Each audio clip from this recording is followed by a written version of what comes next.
2013 থেকে 23 পর্যন্ত রাষ্ট্রপতির দায়িত্বে ছিলেন মোহাম্মদ আব্দুল হামিদ। বঙ্গভবন ছাড়ার পর রাজধানী নিকুঞ্জে বসবাস শুরু করেন তিনি।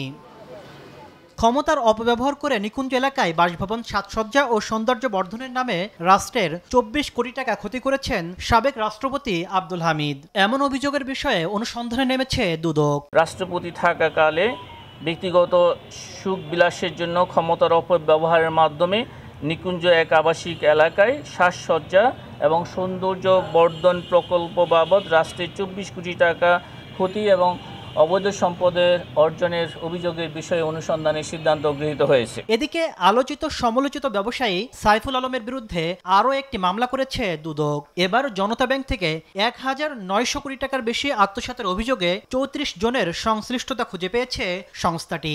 এই মামলায় আসামির সংখ্যা হচ্ছে 34 জন, এস আলম সহ, এবং আত্মসাৎকৃত অর্থের পরিমাণ হচ্ছে 1963 কোটি টাকারও বেশি। এস আলম গ্রুপের মালিকের বিরুদ্ধে আরও বেশ কয়েকটি দুর্নীতির অনুসন্ধান করছে দুদক। তাসলিম তৌহিদ, সময় সংবাদ, ঢাকা।